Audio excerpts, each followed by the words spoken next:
What's going on, guys? It's B-Doms, and today I am reacting to 21 things in the US that puzzle most foreigners. I apologize for not having videos out more regularly. I'm going to start doing that.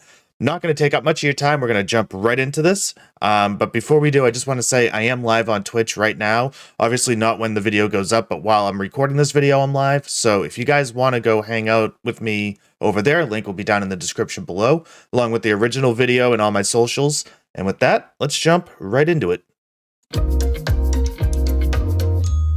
Well, you may have lived in the United States your whole life without realizing that something totally normal for you seems bizarre to people from other parts of the world. Who knew that munching on fried pickles in a highly air-conditioned room was so outlandish? I hate pickles. Here are some other highly entertaining Americanisms I've gathered. Let's count it down from number 21. Sales tax is a guessing game. When you go shopping in the U.S. and see a price tag that says $14.88, don't expect to pay $14.88 at the register. Sales tax is not included in the price of an item. And since this tax can vary from state to state, figuring out your total can turn into the ultimate mental math challenge. In many European countries, the sales tax is already included in the price. It's known. Wait, whoa, 25%?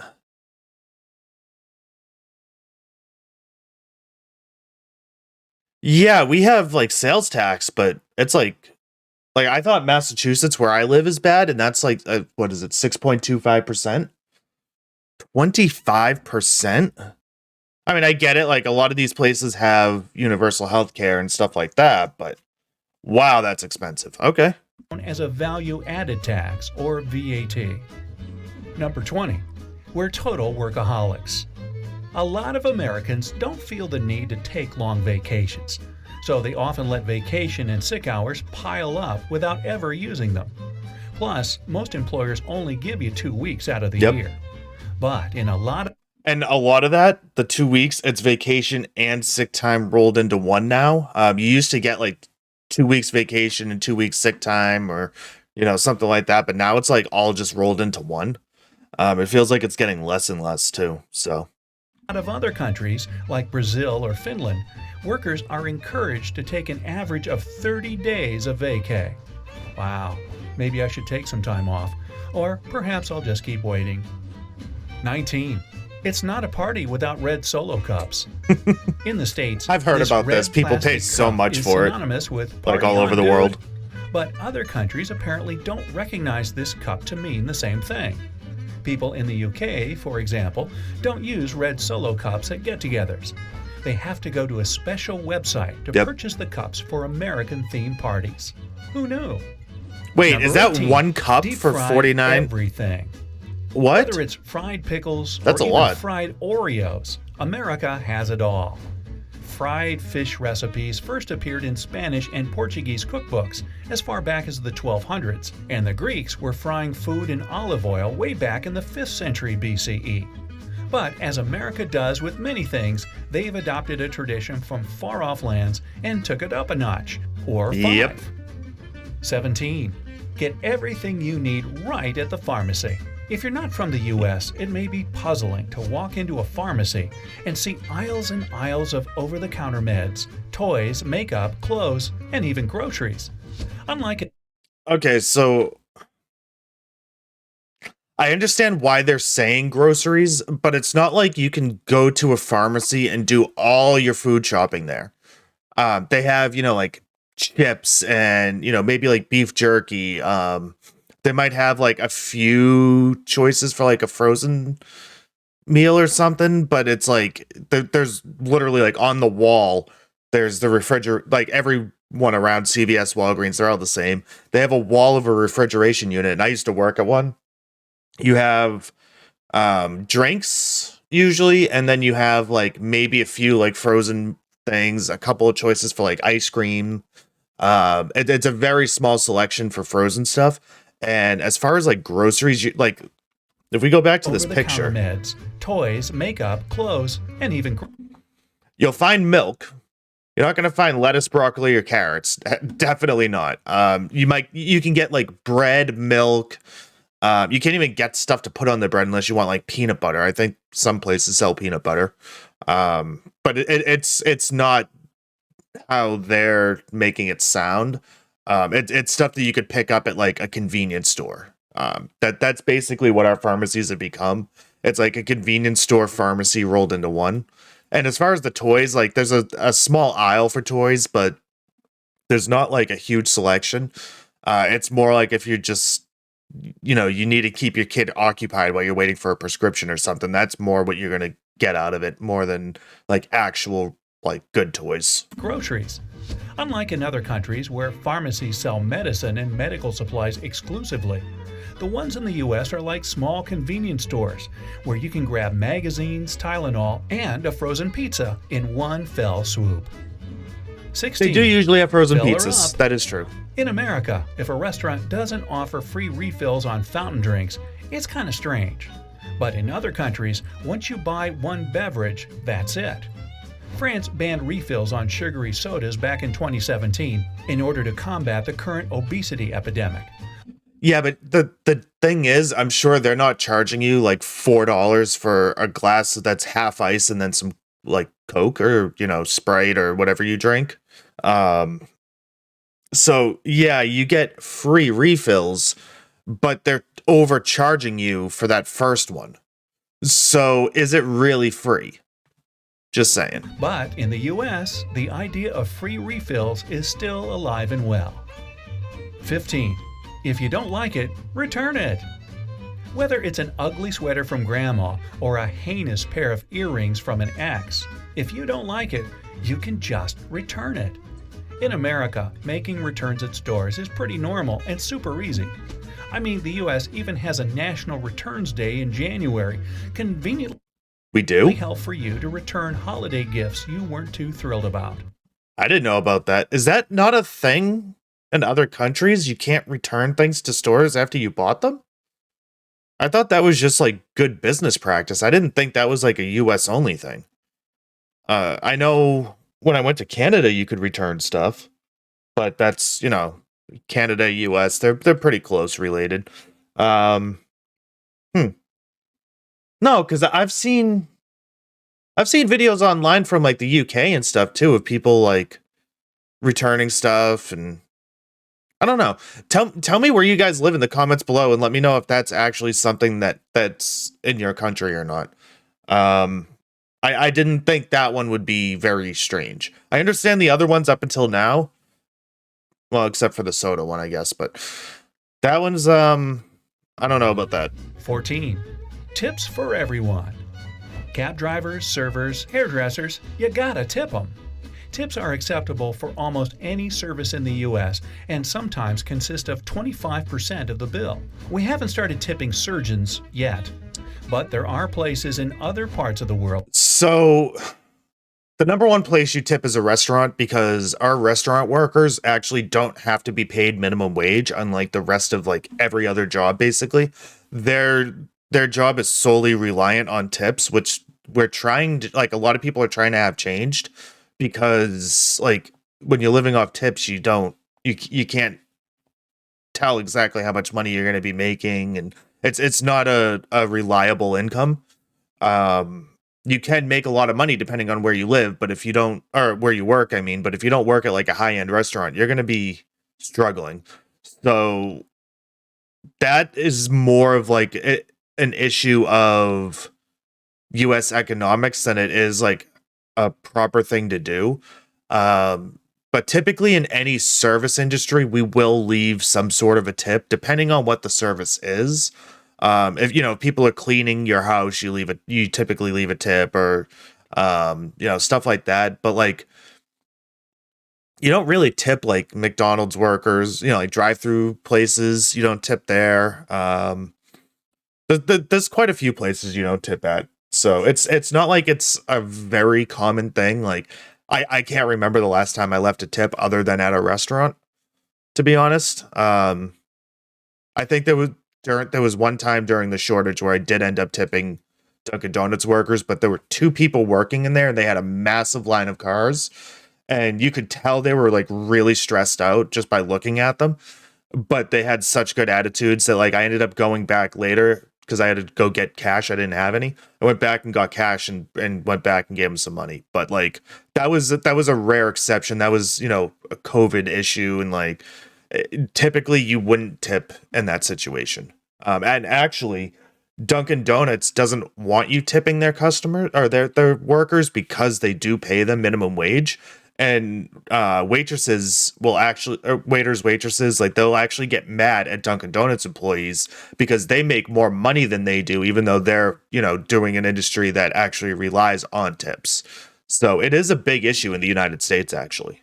But I do know that in some countries, leaving a tip is actually seen as an insult. I think France might be one of those places because it's kind of like, oh, you think I can't afford bills or something? Like I need extra money. I don't need your handouts. Whereas in America, it's a sign of respect, saying, you know, you did a good job. Here's a little bonus for doing such a good job. And a lot of times when you do that, especially in a service where you're going to go back to it, by leaving a tip, it ensures the next time you go there, you're going to have a pleasurable experience because they're going to remember that you tipped them well. And, you know, especially at a bar, first drink, you always tip extra because then your drinks will come fast. You'll always get attention, and they usually put a little extra in there. So if you do come to America, just learn tipping etiquette because that will make your stay a lot better. Such as Japan, that consider tipping incredibly rude, like in restaurants. When you travel to different countries, it's important to learn their tipping etiquette so that you don't offend anyone. 13. I'll take my coffee to go. With a Starbucks on every corner, it's very normal to see people toting around a coffee as they shop, commute to work, and whatever else at all times of the day. But in many parts of the world, coffee is meant to be sipped on while seated and enjoying the paper or chatting with friends. Tugging your coffee along with you throughout the day might be due to the fact that the cups are huge and take longer to drink. Who's got that kind of time to be sitting in a cafe for hours? Sounds like fun to me. I know for a Number fact 12, that's not true in the UK. The land of ice-cold drinks. Now, speaking of drinks, if it's not a hot coffee or cocoa, then it's probably got ice in it. Tea, coffee, lemonade, soda, water. Americans like it on the rocks. I don't, but a lot of people do. In the world, I like room odds are temperature. You'll be sipping your soda at room temperature, or maybe slightly refrigerated if you don't specifically ask for ice. Number 11. Keeping the AC on at all times. Americans must have an aversion to being hot. In many parts it just of Europe, gets really hot people here. simply don't use air conditioning as much as they do in the States. Because your Here, weather's not it's as crazy expected here. to always have the AC blaring, and a lot of visitors find it pretty strange and quite chilly. But So where I live, just in the last week, we've hit 60 degrees Fahrenheit, which I don't know the conversion off the top of my head in Celsius. I don't remember, but it was 60 degrees Fahrenheit, and literally 4 days later, we hit 4. Same town, from over 60 down to 4. And at times, we can hit 90, 100 degrees Fahrenheit. So when you get that hot, especially when you're also like accumulated to a cooler climate, you really do need the ACs. And when you go to southern United States, places down there, you know, especially if you go to like Death Valley, for instance, it's not uncommon to see 110, 120 degree temperatures in the South. So it has nothing to do with the fact that we have an aversion to being hot. It's that it gets really freaking hot over here at times. And if you have an AC for those times and you get to a point where it's warm and it would be more comfortable being cooler, why not put it on? You know what I mean? So that's why we have it on a lot. Most air conditioning now, though, has like auto features. So you just set a temperature and it'll kick on when it gets above, you know, a few degrees higher than that and bring it back down. But yeah, I mean, we do keep the ACs on, at least during the summer. come on, it makes sense. If you're cold, you can layer up. If you're hot, all you can do is suffer and complain about it. That too. Number 10. Looking at dollars is a snooze fest. I remember going to Europe for the first time and thinking their banknotes looked like Monopoly money. And I guess a lot of countries have bills of different colors and sizes depending on the value, like Swedish krona and Russian rubles. But not in the US. It's all greenbacks, baby. Sure, 10s look a little yellowy, 50s are kind of pinkish, and Benjamins seem bluer than the others. So they're using the old 100. Our new 100 is actually it's a lot. It has more color in it.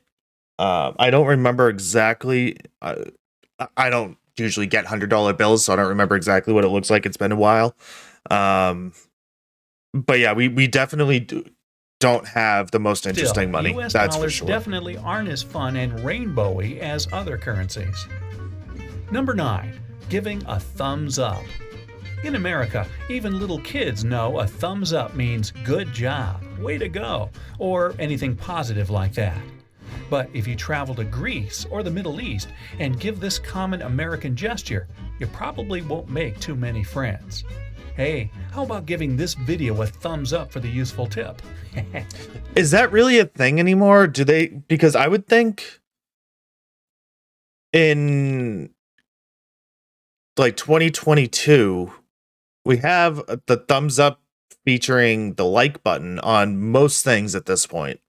Do they have something different on YouTube in like Greece and the Middle East? That would be actually interesting to know. If anyone's from there, let me know. Number 8. The date writing conundrum. Yes, So many and I visitors actually to the hate US get that the really US does confused this. by the month, day, year thing, because most parts of the world write the day, then the month, then It makes finally sense. the year. It makes so much There's more no- sense. If you're going, days are the shortest, so you go the shortest to longest. Like just keep consistency. This makes no sense. You go month, day, year. Why? Why do we do this? No clear it makes historical no reason sense to me. Why the U.S. insists on writing the day differently? Because we but have to be different. We just do. Number 7. Pre-baby baby showers.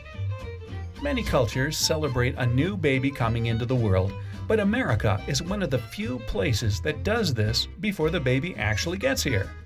In East Asian countries, for I instance, feel like this started with the celebrations for a Great new Recession, baby though. are held once the I baby mean, is the born, Great as Depression. doing We're in the Great otherwise Recession. The is Great seen as Depression. bad luck. Number 6. Because like people didn't have money, so I feel like this. If I remember the story right, this was a way of parents being able to get the things they needed for the kids when they couldn't afford it, because we had just come out of what was it, World War II, World War One. Yeah, it was. I think it started like in the 20s. I don't know. I'd have to go back and do research, but I feel like I remember hearing that. Where "how are you" means hello. Sure, people ask each other how they're doing in other countries, but Americans often use this phrase as a replacement for hey or hello. Yep. It doesn't even require a real response. People just answer with fine thanks, even if they're in a horrible mood or had a terrible day. Number 5. Even sometimes you'll be like, oh, hey, how are you doing? Oh, what's up? Like, you don't even say like fine, like not even a response. It's just more like a greeting at this point. It's always been strange to me, especially when I worked in retail. Like when I asked how you're doing, I typically, cared. If I didn't ask, I'd just be like, oh, hey, or whatever. What can I do for you? You know what I mean? So I don't know. I never really understood that part of it Bathroom either. stalls that And aren't this so private. always drove me crazy. Don't like doing your business in front of complete strangers? Americans don't either, of course, but the fact that bathroom stall doors often reveal as much as your entire lower leg seems to say otherwise. There's no clear reason as to why there's Not even that, but why is there such a big opening between the door and the sides? That's the part I don't get. Like, you're not going to see anything here, but here you are. So like, what's the privacy? You know what I mean? Like if somebody wants to look, they're still going to look. So I never understood that part of it. this big gap in public bathroom stalls here, but many guess it's for safety reasons or ventilation. Just saying. Number 4. I think it's No one honestly a uses cost their issue. inside voice. A lot of my friends who are visiting or moved to the U.S. tell me that locals speak so loud compared to other countries. Whether it's talking on your cell phone or chatting with a friend over lunch, Americans seem to really like projecting their voice. I don't know. Maybe we just want to make sure we're heard. Yeah, I Number think it's 3. more just a product It's of the all about environment, choices. to be honest. Walk into any grocery store aisle. Because like I've heard people speaking Chinese, Spanish, French, like all different languages, and they were very loud too. So I think it's more just the fact that we have so much going on over here.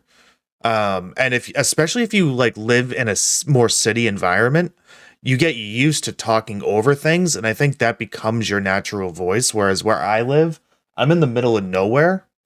Um, and like I guess I can be loud, but I don't feel like I am overly loud either. There's people in my household that are louder than me, so I don't know. I think it's more just a product of where you grow up than it is like a US thing. And you'll notice at least 10 different options for cookies, crackers, or cereal. People in the UK don't have these many options for food, and you'll almost never find anything in grape flavor there. Really? Number 2. Hopping into the back You guys seat don't of a like grape, cab. huh? When getting into a cab, it's customary in the States to scoot on into the back seat. Yep. But in countries like New Zealand and Australia, riding anywhere but shotgun can be a little rude. Number 1. That classic American smile. In the US, people aren't afraid to be nice and show their pearly whites all the time. And according to a Going back to that last one, I wasn't gonna say anything, but then it just thinking about all the times I did Uber and Lyft. I actually preferred people to get in the front seat, because when someone's in the back seat, it's a lot harder to see what they're doing, especially if you don't know who they are or what they're capable of or anything like that. So in the front seat, you have a little more control over the environment. So I actually understand that one. 2015 study at Brown University. I don't know how that started. Because America has always been a very I guess diverse limos. country. It forced people to smile at each other more since they couldn't always communicate with language. That's just one more historical theory as to why Americans tend to smile more than people in other places do. I didn't know that, actually. Maybe we're just, friendlier. Whether you're from the US or not, can you add any more strange Americanisms to the list? Let me know down in the Oh, I'm sure there's plenty. So I don't know. That was interesting. That was kind of eye-opening. I'd like to know, since I know I have viewers from all around the world, I'd like to know where you guys are from. And if any of these apply to you guys as well, let me know. Let me know down below. Hope you guys enjoyed, and I will catch you guys on the next one.